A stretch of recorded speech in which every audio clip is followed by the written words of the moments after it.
गावो विश्वस्य मातरः। गाय संपूर्ण विश्व की माँ है और उन्हीं गौ माता की सेवा, श्रीमद् भागवत जी की सेवा मैंने बाल्यकाल से ही आरंभ कर दी। लेकिन बीते कुछ दिनों से एक वीडियो जो लोगों के चर्चा का विषय बना हुआ है, मैंने कुछ संत महापुरुषों से परामर्श किया और आज मैं उसी के विषय में चर्चा करने आप सबके मध्य आई हूँ। व्यासपीठ की मर्यादा को मैंने संतों की कृपा से हमेशा बनाए रखा है और उनकी कृपा से आगे भी बनाए रखूंगी। उस समय मेरा ये भाव बिल्कुल नहीं था, लेकिन फिर भी इस विषय को लेकर के किसी को कोई कष्ट पहुंचा हो, क्योंकि मेरा उद्देश्य हमेशा गौ माता की सेवा, सनातन धर्म की सेवा, मानवता की सेवा ही मेरा उद्देश्य रहा है। किसी को भी उस बात से कष्ट पहुंचा हो तो मैं उसके लिए क्षमा प्रार्थी हूँ। हमेशा से मैंने हिंदुत्व की ध्वजा जो गौ माता है, उन गौ माता की सेवा की और आगे भी निरंतर इसी सेवा में मैं लगी रहूंगी। संतों का आशीर्वाद, हमारा जो गौ सेवा धाम हॉस्पिटल है, संत महापुरुष यहाँ अनेक बार आए हैं और उनका आशीर्वाद मुझे हमेशा से प्राप्त होता रहा है। मेरी आप सबसे भी प्रार्थना है, महामारी का समय चल रहा है, हम सबको आपस में अपने धर्म को जोड़े रखना है, शांति बनाए रखनी है, एकता बनाए रखनी है।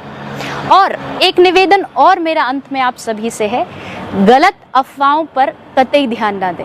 कुछ लोग जो मेरे व्यक्तिगत जीवन को कतई नहीं जानते, वो मेरे व्यक्तिगत जीवन पर टिप्पणियां करते हैं, मुस्लिम से विवाह कर लिया, इससे विवाह कर लिया। अगर आप मुझे जानना चाहते हैं तो आप व्यक्तिगत मुझे जानिए, वास्तविकता क्या है उसको समझिए और उसके बाद उस पर विश्वास करिए। जय श्री राम।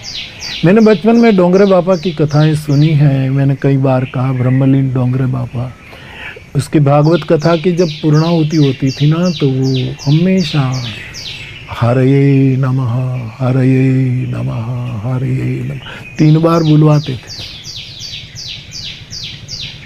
वो प्रेरणा मैंने वहीं से ली और मेरी हर कथा में जब समापन होता है तब हम हरये नमः, हरये नमः।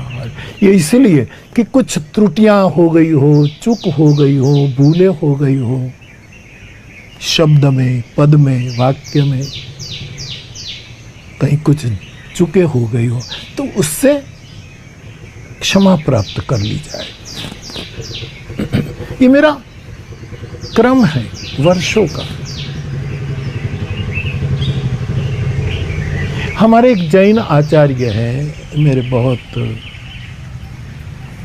बहुत स्नेहादर करते हैं। हमारे ये महुआ के पास जेसर गांव है, उसके पास का एक गांव आपका पूर्वाश्रम का गांव है, रत्न विजय रत्न सूरी जी महाराज। आप प्रवचन करते हैं, शिविरें करते हैं चातुर्मास में विद और आप एक के बाद एक ग्रंथ अपने चिंतन का तो मुझे आपके अनुयायी भेज देते हैं। उसमें मैं हर वक्त, मुझे बहुत अच्छा लगता है, आप लिखते हैं कि मेरे इस पुस्तक में, मेरे इस कथन में जैन विचारधारा के विरुद्ध कुछ भूल से चूक हो गई, कुछ बोल दिया गया, कुछ हुआ हो तो मैं क्षमा प्रार्थी हूँ। ऐसा आप हर वक्त लिखते हैं। मैं तो सालों से जब से कथा कह रहा हूँ डोंगरे बाबा के बातों को से प्रेरणा लेकर ही बोलता हूँ, हरये नमः, हरये नमः, हरये। मैं 2 मास का संवाद जब कुछ दिनों के लिए विराम देता हूँ, तब इन दिनों में मेरे फ्लावर्स, मेरे सभी भाई बहन, मेरे समाज के सभी क्षेत्र के लोग, और इन दिनों में और इससे पूर्व भी किसी वक्तव्य से कोई चूक हुई हो, कोई त्रुटि रह गई हो,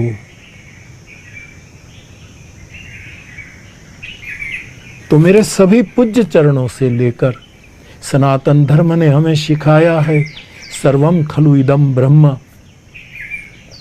सिय राममय सब जग जानी मानकर, सभी पूज्य चरणों से लेकर सभी के प्रति हमारे से कोई चूक हुई हो, त्रुटि हुई हो तो पूरे अंतःकरण से हम क्षमा प्रार्थी हैं। ये किसी का दबाव, भय और प्रभाव का कारण, ये मेरा स्वभाव का कारण है, हर वक्त कहता हूं। इन दिनों में विशेषकर मैं कहना चाहूंगा कि आप सभी हमारे पूज्य हैं, आशीर्वाद देते रहिएगा, हम आपके प्रिय बने रहे। तो सभी पूज्य चरणों से लेकर श्री राममय सब जग जानी सभी के प्रति क्षमा प्रार्थी हूं। सभी संत महापुरुषों, सभी धर्मानुरागी सज्जनों को मेरा हृदय से प्रणाम। जय श्री राम। बात ऐसी है कि किसी कथा में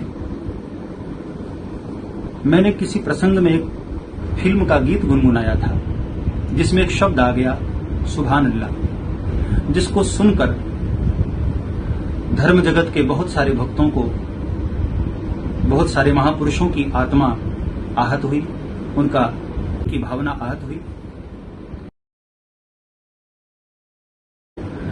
जिस बात का मुझे हृदय से बहुत दुख है, इसलिए मैं इस बात का भरोसा दिलाता हूं कि आगे से मेरी व्यासपीठ से ऐसे कोई भी शब्द नहीं आएंगे जिससे कि किसी की आत्मा आहत हो, किसी की भावना आहत हो।